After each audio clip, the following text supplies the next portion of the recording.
God wanted mankind to rule and take dominion over the earth by resting, not by striving, by resting in the relationship. In Genesis chapter 2, God's name is changed from Elohim to Yahweh Elohim. So if you remember Genesis chapter 1, it says, in the beginning, God. Then God said, God said, God said. The name that is used over there is Elohim, which means Almighty, All-Powerful One. And in the chapter 2, you see when God interacts with man, He does not introduce Himself as Elohim, He introduces Himself as Yahweh Elohim. And there's a difference between Elohim and Yahweh Elohim. Yahweh Elohim means I'm a covenant-keeping God. I'm a relational God. I am Elohim. I am the Almighty. I am the All-Powerful One. But to you, I'm a covenant-keeping God. Even in the beginning, when God introduced Himself, He did not introduce Himself as the All-Powerful One. He introduced Himself as someone who wants to have a relationship. That's why when God created man, He wanted man to take dominion by resting in this relationship. Resting in the relationship means to trust in the relationship. In Genesis chapter 2, God's name is changed from Elohim to Yahweh Elohim. और हम उत्पत्ति 2 में देखते हैं कि परमेश्वर का नाम एलोहीम से याहवे एलोहीम में बदल जाता So है. if you remember Genesis chapter 1, it says, in the beginning, God. Then God said, God said, God said. The name that is used over there is Elohim, which means Almighty, All-Powerful One. और जो पहले अध्याय में हम देखते हैं कि आदि में परमेश्वर था और परमेश्वर ने कहा और परमेश्वर पद का इस्तेमाल किया है, पर दूसरे अध्याय में हम देखते हैं कि याहवे एलोहीम का इस्तेमाल किया है. And in the chapter 2, you see when God interacts with man, He does not introduce Himself as Elohim, He introduces Himself as Yahweh Elohim. जब दूसरे अध्याय में परमेश्वर मनुष्य को अपना परिचय देता है तो वो कहता है कि मैं याहवे एलोहीम हूँ. And there's a difference between Elohim and Yahweh Elohim. और एक अंतर है एलोहीम और याहवे एलोहीम के बीच में. Yahweh Elohim means I'm a covenant keeping God. I'm a relational God. और याहवे एलोहीम का मतलब ये है कि मैं एक वाचा रखने वाला, एक रिश्ता रखने वाला परमेश्वर हूँ. I am Elohim. I am the Almighty. I am the All-Powerful One. But to you, I'm a covenant-keeping God. मैं एलोहीम हूँ, मैं सब कुछ बनाने वाला हूँ, सर्वशक्तिमान हूँ, परंतु तुम्हारे लिए मैं याहवे एलोहीम I am हूँ. All-Powerful One. But to you, I want to have a relationship मैं with. सबसे सामर्थी परमेश्वर हूँ, पर तुम्हारे साथ मैं एक रिश्ता रखना चाहता So हूँ. even in the beginning, when God introduced Himself, He did not introduce Himself as the All-Powerful One. He introduced Himself as someone who wants to have a relationship. तो इस तरीके से मनुष्य के साथ जब परमेश्वर अपना परिचय देता है तो वो अपने आप को सबसे सामर्थी नहीं परंतु एक रिश्ता रखने वाला परमेश्वर की तरह And दिखाता है. that's why when God created man, He wanted man to take dominion by resting in this relationship. और जब परमेश्वर चाहता था कि उसने मनुष्य की सृष्टि की और वो राज करे तो इस रिश्ते में वो राज करे और इस रिश्ते के विश्वास में वो राज करे. See, have you heard of this phrase? भाई आपको पता नहीं है आपके ऊपर किसका हाथ है. Have you heard of this phrase? Like I'm talking about in the politics, in the realm of politics, they always boast about you have no idea whose hand is upon me, which means like, I am connected to somebody who is more powerful than me. राजनीति में हम सुनते हैं कि आपको पता नहीं है मेरे ऊपर किसका हाथ है. इसका मतलब ये है कि तुम्हें नहीं पता कि मेरे पीछे कौन है. Yeah. So similarly, God wanted mankind to rule and take dominion over the earth by resting, not by striving, by resting in the relationship. इसी प्रकार से परमेश्वर चाहता था कि मनुष्य राज करे कठिन परिश्रम कर नहीं पर विश्राम कर.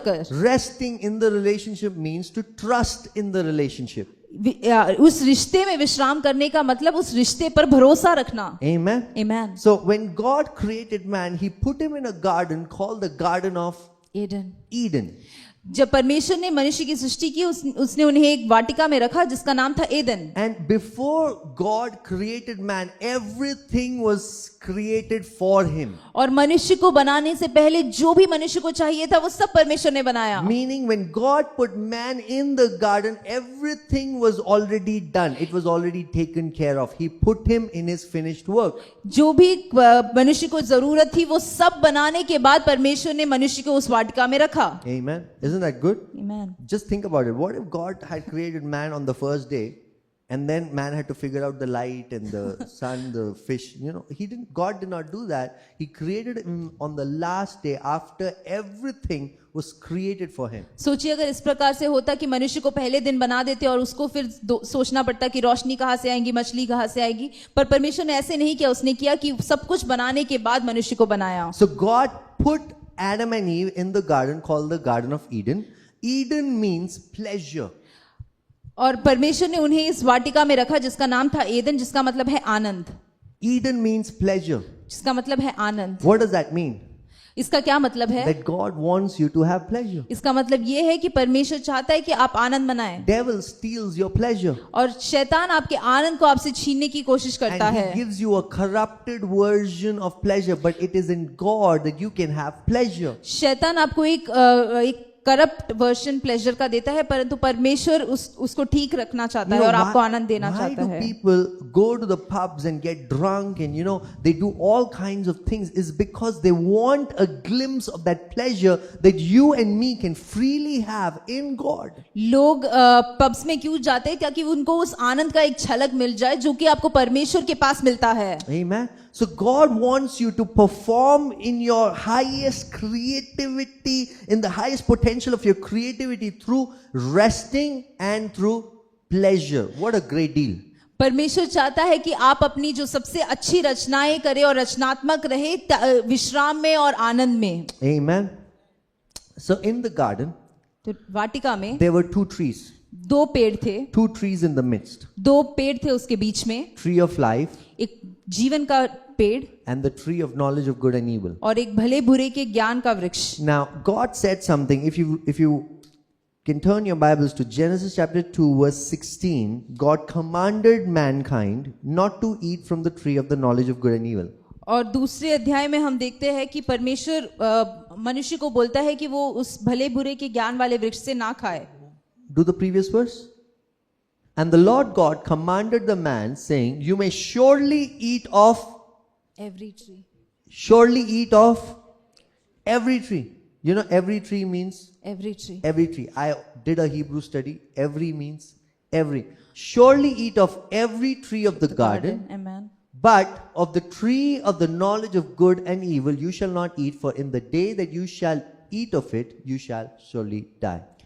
और यहोवा परमेश्वर ने आदम को यह आज्ञा दी कि तू वाटिका में किसी भी वृक्ष का फल खा सकता है, पर भले बुरे के ज्ञान का जो वृक्ष है उसका फल तू कभी न खाना, क्योंकि जिस दिन उसका फल खाएगा उस दिन तू अवश्य मर जाएगा. See, you have to understand, this garden is not like our gardens that we have 500 square feet. This garden was the size of Iraq. That's what the scholars say. ये जो वाटिका है ये हमारे घर के बाहर जो बगीचे है वैसे नहीं है, परंतु ये शायद इराक जितना है उतना बड़ा था. Like a size of a country. एक राज्य के समान बड़ा. So in such a big garden, how many trees are there? और उस बड़े से राज्य में आपको क्या लगता है कितने पेड़ होंगे? How many trees? कितने पेड़? Many. काफी. Many. Millions. In the millions of the trees that are there, God prohibited them from having from one tree. उन लाखों वृक्षों में से परमेश्वर उनसे कहता है कि एक वृक्ष से नहीं खाना. He's a God of abundance. वो एक बहुतायत का परमेश्वर है. He's not giving you two options and be like, choose this, don't choose that. He gives you option of abundance, and from the option of abundance, he says, don't have one. वो आपको केवल दो विकल्प देकर नहीं कहता है कि आप एक या दो चुने, परंतु आपको वो बहुतायत देता है, उसमें से आपको चुनने को कहता है. Okay, young people, let me pivot a little bit. If you think God has the one for you, let me tell you, God gives you the abundance and He tells you to choose from the abundance. मैं जवानों को ये कहना चाहता हूँ कि आपको ये नहीं लगे कि आपके लिए केवल एक है और परमेश्वर आपको बहुतायत देना चाहता है, उन बहुतायत में से आपको चुनना है. जब आप पैदा होके आए थे तो परमेश्वर ने आपके ऊपर सील नहीं डाला था कि ये इससे ही पैर होगा, ऐसा कोई है नहीं. परमेश्वर is a God of abundance, when you were born, God did not give you a seal that you will be paired with this person. God is a God of abundance. He lets you choose, and there are times when God will tell you that is not a good option. There are times when God tells you that, but it is in the plethora of abundance that He does that. कई बार परमेश्वर आपसे कहते हैं कि शायद ये चुनाव, ये विकल्प सही नहीं है। ये परमेश्वर तब कहता है जब आपके पास वो बहुतायत का चुनाव करने का आपको मौका दिया है। Amen. Amen. So anybody who was in a relationship and you thought they were the one and they left you, oh man, God has a better one for you. तो अगर आप में से कोई भी किसी रिश्ते में था और आपको लगा कि वही व्यक्ति था और वो खो चुका है, तो मैं आपको कहना चाहता हूँ कि परमेश्वर के पास और है। Amen. I don't know why I said that. Prophetic. Okay. So there were two trees in the garden. One was the tree of life and the other one was the tree of knowledge of good and evil. तो वाटिका में दो वृक्ष थे, एक वृक्ष था भले बुरे का ज्ञान और दूसरा जीवन का वृक्ष। I want you to notice that God never said, don't eat from the tree of life. He only prohibited them from not having from the tree of the knowledge of good and evil. मैं चाहता हूँ कि आप देखिए, परमेश्वर ने उनसे कहा नहीं था कि जीवन के वृक्ष से ना खाओ। परमेश्वर ने केवल उनसे कहा था भले बुरे के ज्ञान वाले वृक्ष से नहीं खाने को। This was not God's command to test you. It was God's command to invite mankind to trust Him. ये उनको टेस्ट देने के लिए परमेश्वर ने नहीं किया था, परंतु परमेश्वर उनको न्योता दे रहा था अपने साथ काम करने के लिए। Because the knowledge of good and evil is the tree which says, you know, you can do this by your strength. क्योंकि भले बुरे का ज्ञान का वृक्ष ये बताता है कि आप अपने सामर्थ्य में ये कर सकते हो। But the tree of life is a symbol of grace. परंतु जीवन का वृक्ष अनुग्रह को दर्शाता है। That you can trust in the grace of God and amen. pass, or you can trust in your own efforts and try to pass. कि आप अपने परिश्रम करके आप पास हो सकते हो या परमेश्वर के अनुग्रह में आप गिरकर पास हो सकते हो। Because when we partake from the knowledge of good and evil, what we are telling God is, God, I don't need your opinion. I can be God of my life and I can decide what is good and what is evil for me. जब हम भले बुरे के ज्ञान के वृक्ष से खाते हैं तो हम ये कहते हैं कि परमेश्वर, मुझे आपकी जरूरत नहीं है, कि मैं जानता हूं मेरे लिए क्या अच्छा है और क्या बुरा है। Amen. Amen. So this is an invitation for God. God is inviting us into grace over self efforts. तो परमेश्वर हमें न्योता दे रहा है कि हम अनुग्रह में चले, ना कि अपने परिश्रम में। So I heard the story where a teacher did a surprise test. मैंने एक कहानी सुनी है जहाँ पे एक टीचर एक सरप्राइज टेस्ट लेता है। And when she does the surprise test, she tells the students, hey, here's an option. You can either do this test and submit to me, and then I will mark you based on your answers, or you can just write your name and I'll give you full marks. तो teacher इसमें कहती है कि आप इधर ये पूरा test पूरा कर मुझे दे सकते हो, और जो आपके अंक होंगे मैं वो आपको दे दूंगी, या फिर आप अपना नाम केवल इस पत्र में लिखकर मुझे दे दो, मैं आपको पूरा मार्क दे दूंगी। That is grace. और यही अनुग्रह है। That we just wrote our names on the paper and it is Christ who has written our paper on our behalf. कि हमने केवल उस कागज में अपना नाम लिखा है और मसीह ने हमारे लिए वो पूरा एक परीक्षा पूरा किया है। But you will be surprised that people still want to do things by their self efforts than using grace of God. पर आप आश्चर्यजनक होंगे ये जान के कि मनुष्य आज भी अपनी कोशिश से, अपनी मेहनत से ये काम पूरा करना चाहते हैं। I'm not talking about anybody else. I'm talking about you only, you and me. There are times when we would rather strive than rest in God's grace. मैं किसी और के बारे में नहीं कहना चाहता हूँ, परंतु आपके और मेरे बारे में ही ये कह रहा हूँ कि हम कई बार मेहनत करना चाहते हैं ना कि विश्राम के। Okay, let's go to the story. Genesis chapter 3 begins by the fall of man, where man chooses self efforts over grace. और उत्पत्ति 3 शुरू होता है उस कहानी से जहाँ पे मनुष्य गिरता है, जहाँ पे वो चुनता है परिश्रम करने का। See what the serpent does. और देखिए सर्प क्या करता है। Genesis chapter 3 verse 1. उत्पत्ति उसका 3 का 1। Now that the serpent was more crafty than any other beast of the field that the Lord God had made, he said to the woman, did God actually say, you shall not eat of any tree in the garden? यहोवा परमेश्वर ने जितने जंगली पशु बनाए थे उन सब में से सर्प धूर्त था, और उसने स्त्री से कहा, क्या सच है कि परमेश्वर ने कहा तुम इस वाटिका के किसी भी वृक्ष से फल ना खाना? Look at what the devil is doing. देखिए शैतान क्या कर रहा He है। is twisting the words of God. वो परमेश्वर के वचनों को घुमा फिरा रहा है। God said, you shall eat of any tree. Every tree that is in the garden is made available for you. परमेश्वर ने कहा कि तुम इस वाटिका के किसी भी वृक्ष से खा सकते हो। But look at his wording. पर शैतान के इस शब्दों को देखे, he is trying to make you doubt that God is not a God of abundance. He's not a God who is good. He's a God who will restrict you. वो आप पे आपके अंदर ये संदेह डालना चाहता है कि परमेश्वर बहुतायत का परमेश्वर नहीं है, परंतु परमेश्वर आपके ऊपर लिमिटेशंस रखना चाहता That's why है। he says, did God actually say, hey, did God actually say, you shall not eat of any tree in the garden? इसलिए वो पूछता है कि क्या सच में परमेश्वर ने तुमसे कहा कि इस वाटिका के किसी भी फल से ना खाना? I told you, faith rises when you see that God is good. मैंने कहा कि विश्वास तब बढ़ता है जब आप परमेश्वर की भलाई को देखते हो, Doubt rises when you see that God is bad. और संदेह तब आता है जब आप परमेश्वर की भलाई पर विश्वास नहीं करते हो। Yeah. Say with me, faith rises कि ये मेरे साथ विश्वास बढ़ता है when you see God is good.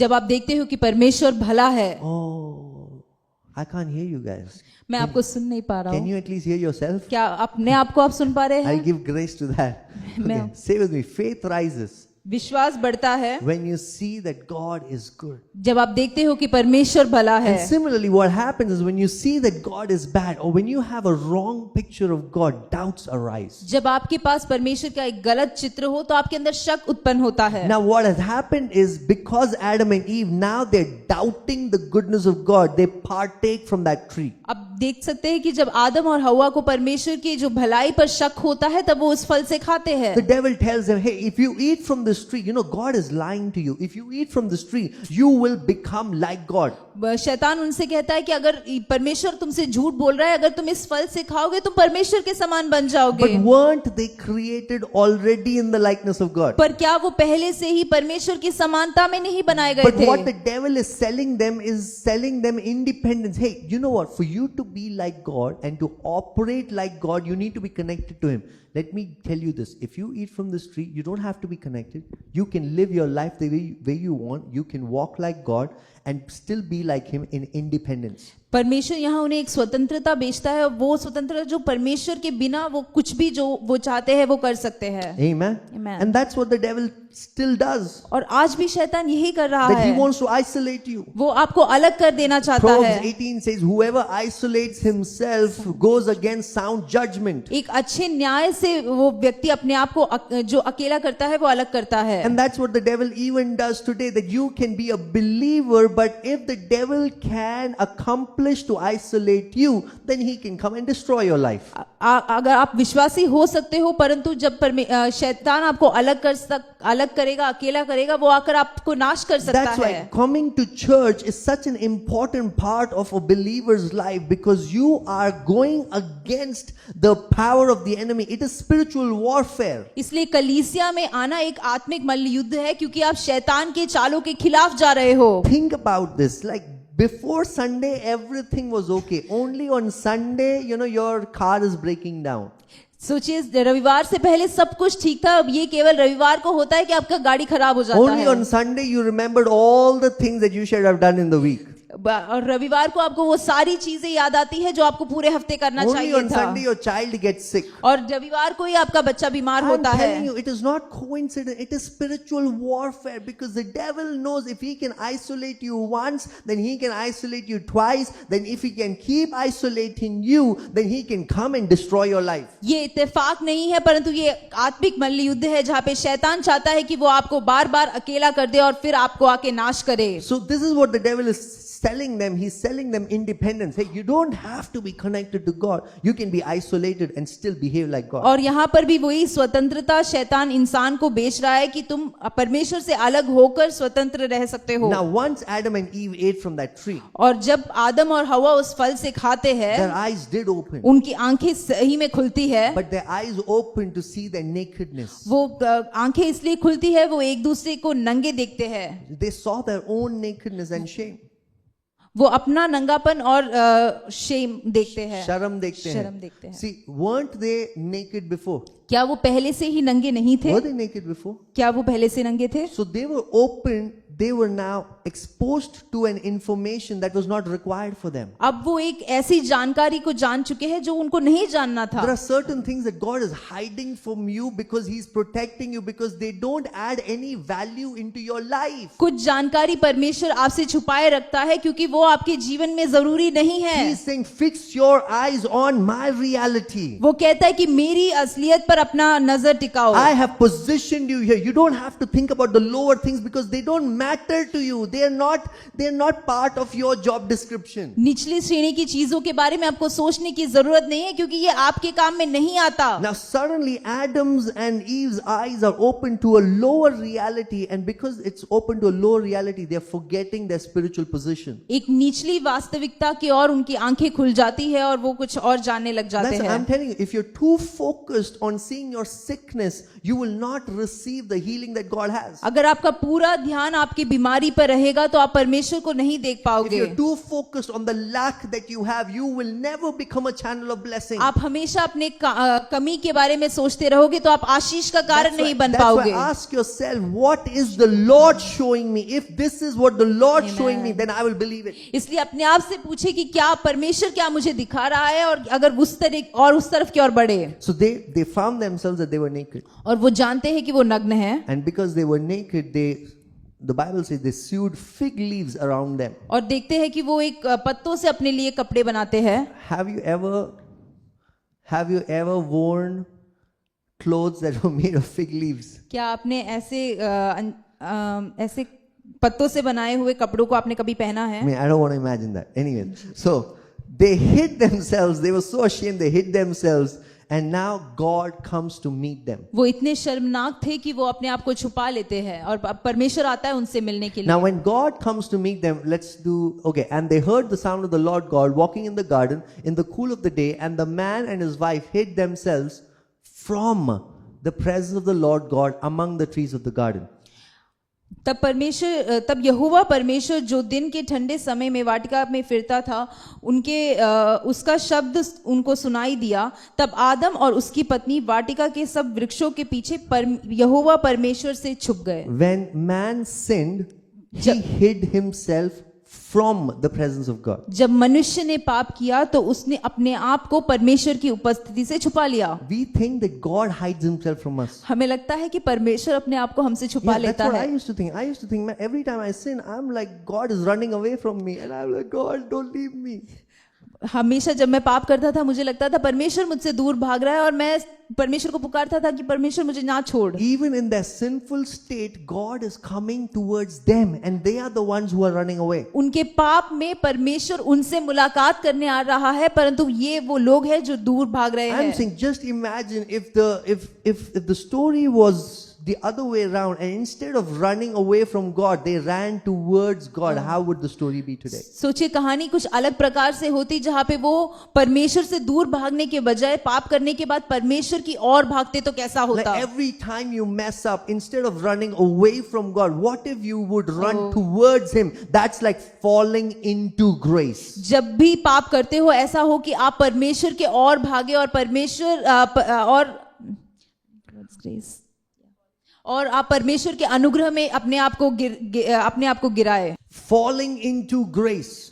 अनुग्रह में गिरना। You come back to God as you are, and God will embrace you. He will accept you, and then He will repair what needs to be repaired. आप जैसे हो वैसे परमेश्वर के पास वापस आओ और परमेश्वर आपको ठीक करेगा। But this is what sin does. Sin will give you a wrong picture of God. पर यही पाप करता है, पाप आपको परमेश्वर के बारे में एक गलत चित्र देता Sin है। will tell you now because you have sinned, God is angry at you. पर पाप ऐसे करेगा कि वो कहेगा कि आपने अब गलत किया है तो परमेश्वर अब आपसे गुस्सा है। The sin is putting a lens over your life. पाप आपके ऊपर एक नया लेंस पहनाता है आपको। That tells you that God is angry, God hates you, God is ashamed of you. वो कहता है कि परमेश्वर आपसे शर्मनाक है, शर्म महसूस करता है, वो आपसे लज्जित है, वो आपसे घृणा करता है। But even when now God comes to you, He's revealing Himself to you. Because of sin, you're not able to see the goodness. अब चाहे परमेश्वर आपके पास आए, वो अपने आप को आपके दिखाए, पर आप पाप के कारण उसे देख नहीं पा रहे So हो। now God says, where are you, Adam? और अब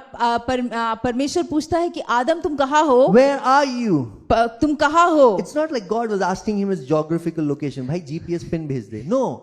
Amen. He's not asking for a GPS pin. It's not a geographical question of where are you. He's asking, where are you spiritually? और परमेश्वर उससे पूछता है कि तुम आत्मिक रीति से कहाँ हो? Because God is saying, where I placed you, you are not there anymore. जहाँ मैंने तुम्हें बनाए रखा था तुम अब वहाँ नहीं हो. I placed you in the position of power and authority. I placed you in the position of reigning, ruling and reigning, and I don't see you there. Where are you, Adam? मैंने तुम्हें अधिकार और सामर्थ और राज्य करने की जगह पर रखा था, पर अब तुम वहाँ नहीं हो, तो तुम कहाँ हो आदम? Amen. Amen. Now Adam says, अब आदम कहता I है was afraid.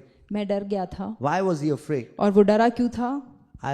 And he said, I heard the sound of you in the garden and I was afraid. Man, how many of you hear your father and you become afraid? You hear your physical father or your physical mother and you become afraid. आप में से कितने लोग हैं जो अपने माता पिता की आवाज सुनते हो और आप डर जाते हो? You only become afraid when you know that you've done something bad. आप डरते तभी हो जब आपने कुछ गलत किया होता And है. you know that you're going to get the consequence of your choice. और आपको पता चलता है कि जो नतीजे आपके गलत करने के हैं वो आपके ऊपर आएंगे. But if you could see beyond the choice that you made, if you could trust in the goodness of God, wouldn't you want to run towards Him than run away from Him? आपके काम से बढ़कर जो परमेश्वर की भलाई को अगर आप देखोगे तो आपको उसके तरफ भागने का आपको मन करेगा. He says, I was naked and I hid myself. वो कहता है कि मैं नग्न हूँ और मैं अपने आप को छुपा रहा हूँ. Fear comes from shame. और जो डर है वो शर्म के कारण आता है. Fear comes from shame. डर जो है वो शर्म के कारण आता But है. what shame in the presence of the Father who created you? पर अपने परमेश्वर के सामने जिसने आपको बनाया है उसके सामने क्या शर्म? Why pretend something that we are not when He is the one who created? He saw everything. जब जिसने आपको बनाया है उसके सामने क्यों बनावटी बनना? Amen. Amen. Just come to Him as you are. जैसे आप हो वैसे उसकी Don't उपस्थिति में आ fix जाए. yourself. Let Him repair you. अपने आप को खुद ठीक ना करे, वो आपको ठीक कर But उसको Adam and ठीक करने Eve, का मौका because of they. sin, now because they have partaken from the knowledge of good and evil, self-efforts, now they are trying to do things by themselves. अब उन्होंने भले बुरे के वृक्ष से खा लिया है, तो अब वो अब कोशिश और मेहनत कर रहे हैं कि अपने आप को कैसे ठीक They're करें. not choosing grace. Now their default operation is, let me fix this by myself. अब वो अनुग्रह को नहीं चुन रहे, परंतु अब उनका जो डिफॉल्ट नेचर है कि वो खुद ठीक करेंगे And the चीजें. best genius idea that they had, for which they got Nobel Prize, was to sew fig leaves as undergarments. और उनका सबसे अच्छा जो सोच तब उनको आया कि वो अंजीर के वृक्ष के पत्तों से अपने लिए कपड़े बना ले. Amen. Amen. Now see, now God, He finds out what is happening. अब परमेश्वर को पता चलता है कि क्या हो रहा है. So He said, who told you that you were naked? तो परमेश्वर पूछता है कि किसने तुझे बताया कि तू नंगा है? Who told you that you were naked? किसने तुझे बताया कि तू नंगा है? अरे भैया, किसी को बताने की जरूरत है क्या? Has somebody have to tell you? When you are naked, does somebody have to tell you that you are naked? क्या किसी को आपको बताने की जरूरत है कि आप नंगे हो? But God is saying, who gave you that information? But- I hid that information from you because it's not useful to you. Who gave you that information? पर परमेश्वर पूछता है, जब ये जानकारी को मैंने तुमसे छुपाए रखा था, तुम्हें ये जानकारी किसने दी? Because God does not want you to have access to everything. क्योंकि परमेश्वर नहीं चाहता कि आपके पास सारी चीज का एक्सेस हो. You know, people who want to understand everything. आप उन लोगों को जानते हो जो सब कुछ समझना चाहते I हैं. will only believe when I understand everything. मैं तभी विश्वास करूंगा जब मैं सब कुछ समझ लूंगा. All the best. All the best. May you spend your 90, 100 years in understanding everything and still amount to more questions than answers. आप अपने 90 और 100 साल आप बिता दोगे किसी चीज को जानने के लिए, परंतु फिर भी आपके पास और सवाल रहेंगे. God did not create you to understand. God created you to trust Him. परमेश्वर ने आपको समझने के लिए नहीं, परंतु उस पर भरोसा करने के लिए बुलाया है. It is in the trusting that you understand. जब आप उस पर भरोसा करते हो तब आप समझ पाते हो. Trusting comes before understanding. पहले भरोसा आता है, फिर समझ आती है. Are you with me? क्या आप मेरे साथ है? Faith comes before understanding. विश्वास समझ से पहले आती है. Hebrews chapter 11 verse 2 says, by faith we understand. इब्रानियों 2 में लिखा है, विश्वास के द्वारा हम समझते हैं. Without faith you cannot understand. हम विश्वास के बिना नहीं समझ So the सकते. question is not, oh God, make me understand, then I'll trust Him. The question is, if you trust, then you will understand. इसलिए प्रार्थना ये नहीं है कि सवाल ये नहीं है कि प्रभु मुझे समझ दे, परंतु क्या मैं प्रभु पर विश्वास करता हूँ कि वो मुझे समझाएगा. Amen.